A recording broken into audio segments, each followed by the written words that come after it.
Halo semuanya, kembali lagi nih di Podcast Patria. One spirit, one Dhamma, Patria pasti jaya. Nah, kali ini Podcast Patria lagi dibajak oleh DPC Patria Tulungagung. Betul banget nih, kita bakal ngobrol-ngobrol sama teman-teman dari DPC Patria Tulungagung. Sebelumnya, perkenalkan aku Hong Hong. Aku Ellen. Nah, kami yang akan memandu acara Podcast Patria kali ini. Nah, Hung, Podcast Patria kali ini kita bakal bahas apa sih? Ya, oke teman-teman, di Podcast Patria kali ini kita bakal bahas dan dengerin cerita dari teman-teman Tulungagung dalam mewakili pertandingan di Porsenida dan Porseni Yogyakarta. Wow, pasti bakal seru banget tuh. Iya dong. Tapi tentu aja yang nyampein bukan kita ya, tapi mereka narasumber kita yang keren-keren banget ini. Ada Elsa sama Waisaka. Keren banget ya narasumber-narasumber kita kali ini. Nah, pertama-tama kita bakal ngobrol dulu dengan Elsa nih. Nah, untuk Elsa, kemarin waktu Porsenida itu sempat menang juara 1 public speaking ya. Boleh nggak ceritain perasaan kamu gimana waktu tahu kamu juara 1? Oke, untuk perasaannya gimana waktu tahu juara 1 tuh yang pasti gak expect ya, karena waktu itu aku latihannya nggak yang gimana banget. Aku baru latihan itu H-3 public speaking lombanya itu, karena memang waktu itu ada kesibukan yang lain juga, jadi memang baru sempat latihan itu di H-3. Plus juga rivalku itu keren-keren, jadi kayak ya agak nggak expect bisa juara 1 sih kayak gitu. Terus gimana nih perasaan kamu ketika nama kamu disebut nih sebagai juara 1? Perasaannya pasti senang ya, karena sudah bisa memenangkan public speaking bahasa Inggris, tapi at the same time tuh kayak ngerasa nervous juga, takut, ada gelisahnya juga nih, panik nih ya, wah kalau aku yang menang berarti aku yang harus maju nih ke Porseni kayak gitu, which is lomba nasional pertama yang harus aku ikuti kayak gitu. Wow, iya. Campur aduk ya, berarti antara takut sama seneng gitu ya? Bener banget. Nah, boleh ceritain nggak persiapan kamu sebelum ikut ke Porseni nih? Kan kamu udah juara 1 nih di Porsenida. Nah, waktu persiapannya ke Porseni gimana nih? Coba ceritain.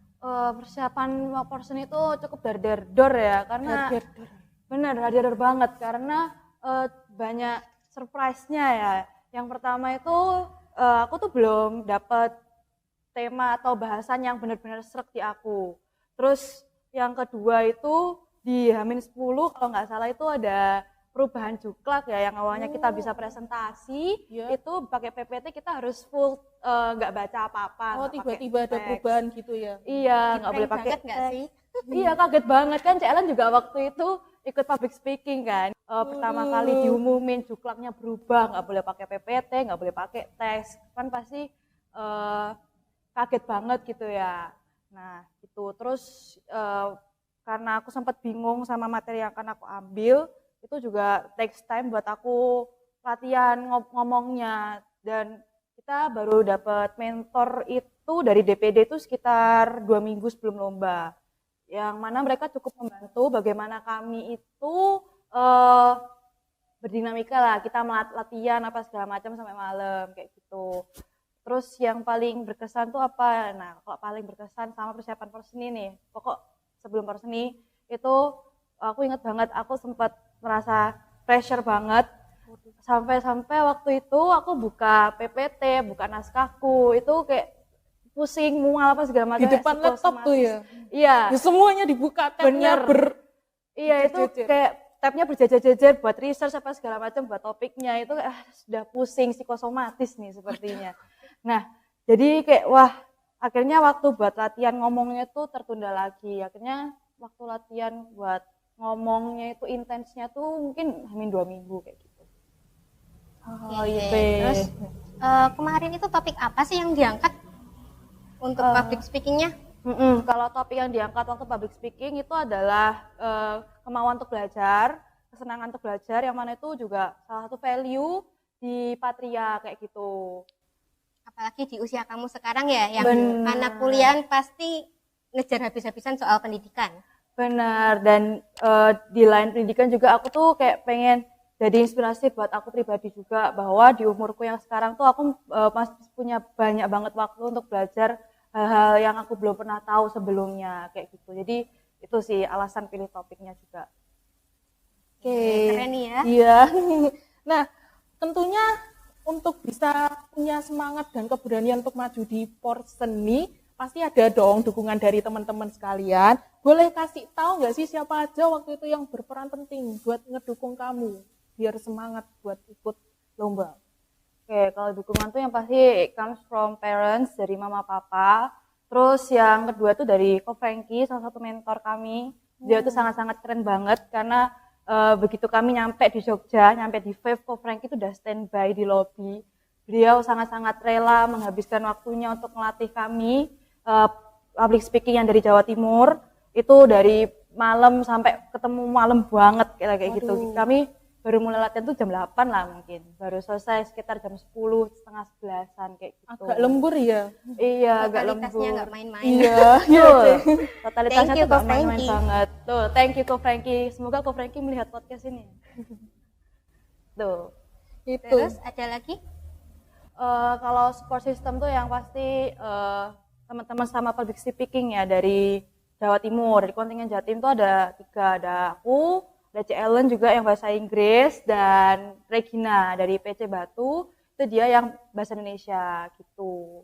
Tadi kan sudah diceritakan ya siapa aja yang mensupport kamu dalam lomba public speaking nih. Boleh kasih spill nggak? Kayak apa sih supportnya? Kayak diteriakin kayak atau dikasih mantra-mantra tertentu gitu? Kalau supportnya itu yang paling aku inget tuh dari C. Ellen sama Regina ya, karena kami satu kontingen tuh public speaking semua, terus kebetulan kami waktu itu dapat satu kamar. Jadi kami benar-benar saling support. Misal besoknya itu waktunya Regina yang lomba. Nah, aku sama C. Ellen yang bantu Regina, dengerin Regina latihan sampai malam, kasih feedback buat Regina, nenangin Regina apa segala macam. Terus begitupun di paginya nanti kami yang bantu Regina siap-siap segala macam. Begitupun waktu C. Ellen, aku sama Regina yang dengerin, kasih feedback, membantu menenangkan kayak gitu. Dan waktu di aku juga mereka berdua ini sangat-sangat membantu sekali, membantu kasih feedback, membantu menenangkan. Apalagi aku ingat waktu H-1 ya C. Ellen waktu itu, aku sempat breakdown karena aku merasa pressure banget tiba-tiba karena sampai H-2 sebelum closing itu Jatim belum dapat piala sama sekali kayak gitu. Jadi cukup ada pressure juga. Wah, ini gimana nih kalau Jatim belum dapat piala sama sekali? Ini harus aku nih yang dapat, ada pressure kayak gitu. Iya, apalagi pas itu kan kamu yang hari ketiga kan yang Iya. terakhir. Jadi kayak aku sama Regina udah wah merdeka nih.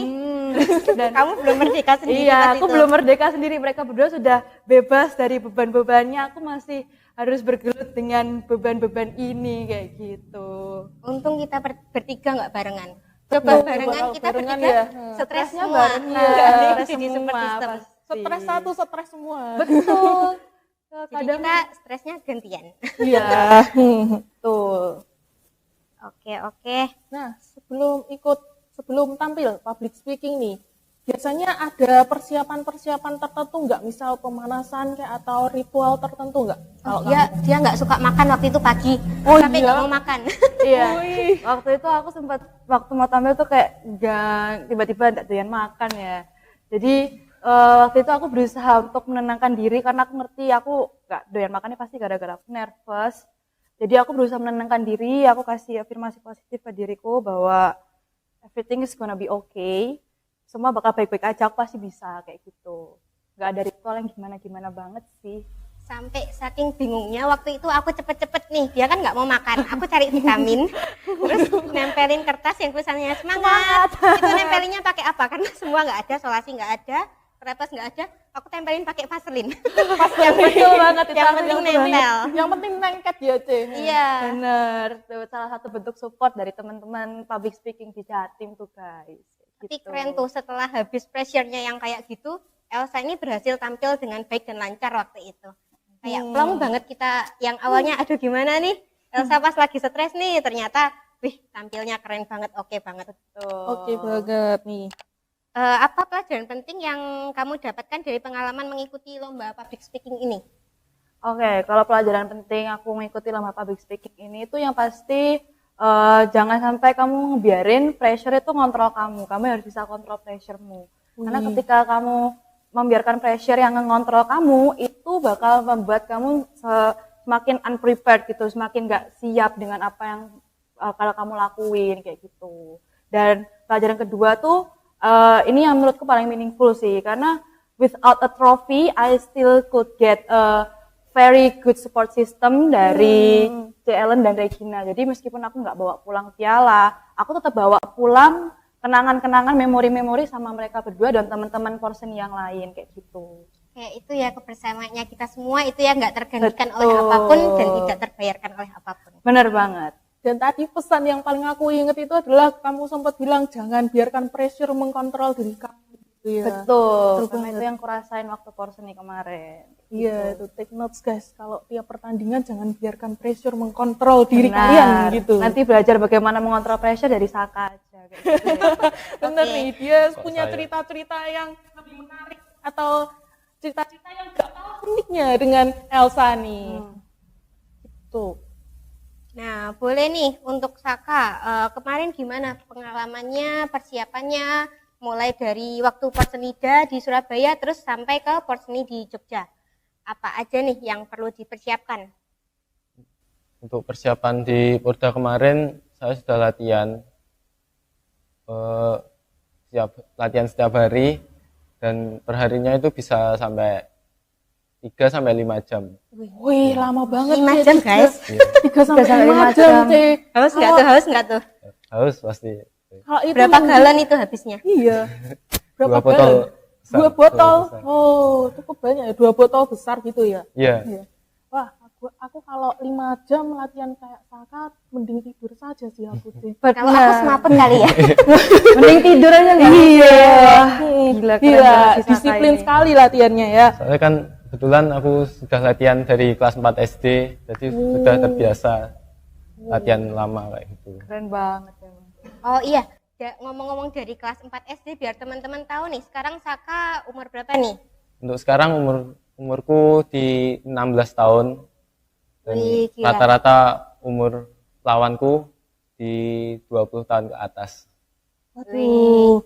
Umur yang masih muda banget Iya, ya. muda banget. Lalu lawannya udah senior-senior. Gimana Iya. tuh rasanya waktu ketemu lawan-lawannya tuh? Rasanya pasti bangga soalnya lawannya di atasnya semua, dan pengalamannya pasti jauh lebih di atasku semua, dan bangga juga bisa dapat juara. Wih, di Porseni. Kalau orang Tulungagung bilangnya pasti ndredeg makdeg gitu ya. Iya. Deg-deg ser gitu. Nah, untuk persiapan Porseni kan tadi di Porsenida kan kamu berhasil mendapatkan juara ya? Iya, Juara satu ya? Iya. Nah, lolos Porsenida tuh kan pasti maju ke Porseni. Boleh ceritain nggak persiapannya berapa lama ke Porseni itu? Untuk persiapan sendiri dari Porda ke Porseni itu sekitar 2,5 bulan, dan pastinya intensitas latihannya ditambah lagi, ditambah pagi latihan tambahan sendiri, dan sore ikut klub. Wih, gitu. Latihan Iya. tiap pagi sama tiap sore ya? Ya, pagi sore. Lebih jadi nggak cuma 5 jam aja, jadi lebih dari 5 jam latihannya Iya. nih. Wow. Effortnya nggak Tambah main-main Effortnya ya. nggak main-main. Effortnya nggak main-main. Iya, untuk Porseni mewakili Tulungagung ya. Tadi effortnya udah kita dengar, effortnya Saka ini sudah sangat besar sekali karena melihat lawannya pasti kalau Porseni lebih Lebih berat. berat pasti. ya gitu. Coba ceritain waktu Porseni itu kamu ketemu lawannya tuh siapa yang menurut kamu paling bikin kamu deg-degan gitu? Waktu lihat mainnya sih mungkin dari Banten, Bali sama Kaltara ya, soalnya mereka mainnya bagus semua, tertata, dan syukur bisa sampai final ketemu Bali dan dapat juara 2. Wih, dapat juara 2 nih. Iya. melawan smash-nya si Bali itu ya. Iya. Yang kita senang banget, wes Saka juara. Iya, Wah. guys. Sebagai yang menonton match-nya Saka itu kayak, wah bangga banget ya Saka ini. Walaupun di smash tetap masih bisa juara. Iya, defense-nya Dan bagus. ini porseni pertama. Wih, Portion portion kali. pertama dan langsung Iya. juara. Langsung Juara. Next portion ini siap juara 1 ya. Siap. Siap. Gitu. Terus apa yang paling berkesan nih dari selama Porsenida sampai Porseni? Soal acaranya dan lain-lainnya. Untuk kesan sendiri pasti bangga sama diri sendiri soalnya bisa sampai ke titik itu, sampai juara 2 dan ketemu lawan-lawan yang jauh di atasku. Pasti pengalamannya kan di atasku semua ya. Dan Elsa nih pihaknya paling keras itu. Iya Saka. betul. Saka, ayo Saka. Saya yang kedeg-degan melihat Saka bermain. Jadi kebetulan memang aku selalu mengusahakan untuk ikut ya Saka match supaya dia merasa ada yang mendukung dia kayak gitu. Iya, gitu. Support sistemnya sudah cukup heboh ya gitu. Iya, Teriak-teriak supporternya Saka, sudah Saka gitu. Heboh, benar. Oke, boleh ceritain nggak waktu kamu melakukan pertandingan di Porseni itu ada tantangan-tantangan yang kamu hadapi nggak? Soalnya denger-denger nih katanya kamu sempat sakit sebelumnya gitu. ya Coba waktu ceritain. bahkan sebelum berangkat itu badan sudah tidak enak. Waduh, gak enak. Iya. Gimana itu? Kok bisa? Kayak demam tapi nggak demam. Hah, demam tapi nggak demam. Iya. Ya apa iku? Piye iku? Meriang, Ya, greges. meriang. Mules. Ya, dan waktu sampai hotel itu badan sudah lemes dan besok langsung opening, Waduh. capek banget. Terus sorenya langsung main. Wih, gila. Tapi kok bisa ya kamu sakit-sakit, kemarinnya sakit terus tiba-tiba hari ini gitu besoknya langsung tanding match. Gimana tuh? Boleh ceritain nggak apa yang kamu kesambet apa? Kok bisa tiba-tiba langsung tetap maju gitu? Mungkin gara semangat gitu. Soalnya kan mewakili Jawa Timur juga. Jadi harus keluar performa Terbaik. bagus-bagusnya. Baik. Ya. Tiba-tiba langsung hilang Langsung semua rasa hilang sakit. semua sakit. Tapi balik hotel sakit lagi. Sakit lagi. Terus balik lapangan Langsung Sehat sehat lagi. lagi. Sehat lagi. Iya. Oh, kayaknya mungkin Saka ini perlu ditaruh di lapangan 24 jam ya biar Betul. nggak sakit-sakitan, guys. Iya. Next Obatnya. Porseni kita bawa kasur ke lapangan ya. Iya, Kita bikin bawa tenda di kasur situ. buat dia. Biar dia nggak sakit-sakitan gitu. Nah, jadi teman-teman untuk Saka dan Elsa ini kan sama-sama adalah anak dari ketua DPC Ketua Patria Tulungagung. Tulungagung gitu. Boleh ceritain nggak apakah kayak ada tekanan-tekanan gitu nggak ketika tahu keluarga itu pernah menjadi ketua DPC Patria Tulungagung? Kan pasti dikenal, wih ini loh Saka Iya. itu anaknya Pak Eko. Iya. Elsa anaknya Kohardian yang jadi ketua Patria saat ini. Ketua Patria Tulungagung. Mungkin boleh dimulai dari Saka dulu. Untuk tekanan sendiri mungkin untuk menjaga nama baik Patria dan jadi mungkin dari effortnya butuh lebih soalnya membawa nama ayah sama Patria, menjaga nama baik Patria, dan karena di Ngunut sendiri juga ada wihara yang Patrianya juga ada, dan kalau mau ke Tulungagung juga butuh perjalanan sekitar 15 kilo, 20 menitan lah. Oke, kalau aku tekanannya kurang lebih sama kayak yang dirasain Saka, jadi harus menjaga nama baikku dan nama baik papa. Terus kalau di masyarakat juga harus jaga nama baiknya Patria, itu kayak merasa extra effort gitu. Tapi jujur kalau boleh bilang aku nggak begitu menganggap itu sebagai tekanan sih, kayak aku menganggap itu as a motivation aja buat aku totalitas lah di Patria ini, berkarya yang semaksimal mungkin, seoptimal mungkin, mumpung masih muda juga gitu. Jadi nanti kan yang dikenal bukan cuma nama aku tapi nama papa juga dikenal kayak gitu. Wah, Wah, keren keren banget nih. banget nih. Iya. Pasti papa-papa kalian bangga nih sama kalian. Pasti dong. Oke teman-teman, tadi kan kita sudah dengerin cerita dari Elsa dan Saka mengikuti kegiatan Porseni dan juga cerita mereka di Patria nih. Boleh aku ingin tanya juga nih, untuk Porseni ke depannya, kira-kira kalian ada harapan apa untuk Porseni ke depannya? Harapannya nih buat Porseni ke depannya tuh yang pasti semoga Porseni ke depannya nanti lebih banyak teman-teman tuh yang bisa ikut, mungkin menjaring juga DPC yang kemarin belum sempat mengirimkan perwakilan-perwakilannya, terus juga semakin oke, semakin megah supaya semakin banyak nih pemuda-pemuda Theravada itu yang tertarik untuk join Patria, dan yang sudah join pun semakin betah untuk ada di Patria kayak gitu. Oke, kalau dari Saka sendiri gimana? Kurang lebih sama ya kayak Elsa, semoga yang ikut lebih banyak, acaranya semakin tertata, semakin rapi, semakin megah dan meriah, dan bisa menjaring PC-PC yang lain Untuk bisa gitu ya. untuk bisa aktif ikut di Patria dan Porseni. Keren banget ya wishnya mereka. Semoga di next Porseni itu semua bisa terkabul. Satu. Nah, tadi kan kita sudah mendengar nih tentang harapan-harapan mereka untuk Porseni ke depannya. Nah, kalau untuk Patria sendiri, harapan kalian apa untuk ke depannya?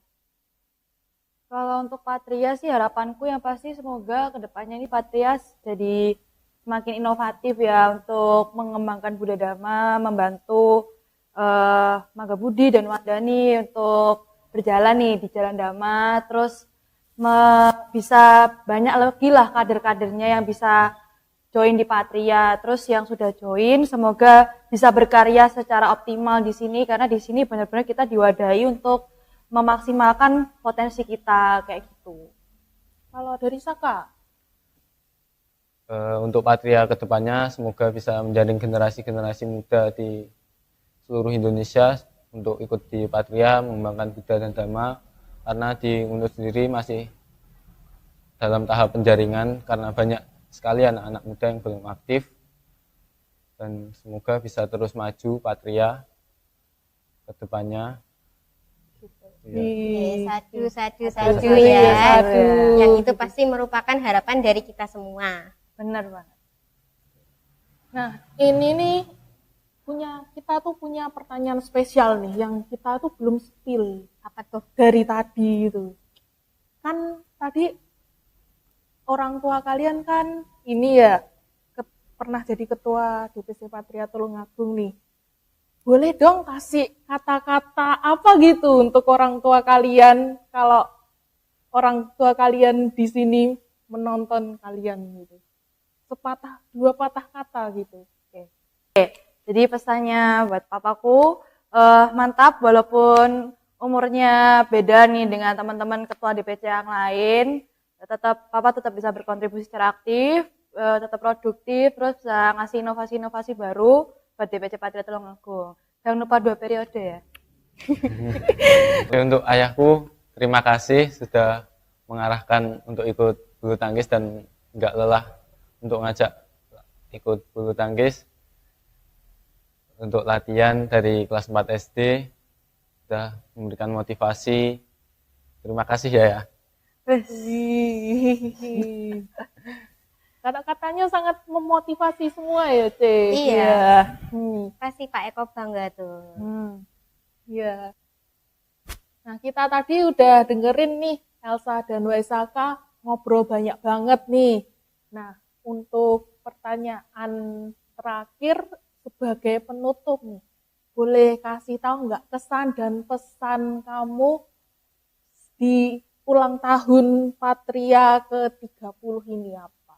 Jadi kalau kesan-kesan untuk di Patria ini, ya from the beginning until now it has been great. Jadi Patria ini sudah jadi wadah buat aku untuk berkembang, untuk memaksimalkan potensi-potensi yang aku punya. Aku belajar banyak banget hal selama join Patria ini. Dan untuk pesannya, semoga semakin baik ke depannya, semoga semakin banyak kadernya, program-program kerjanya semakin oke dan bisa menjaring bisa mempertahankan generasi yang ada saat ini kayak gitu. Betul. Syukur-syukur bisa nambah generasinya ya. Bener, syukur-syukur bisa nambah kadernya gitu. Iya, gitu. Kalau kesan dan pesan dari Saka untuk ulang tahun Patria ke-30 ini apa?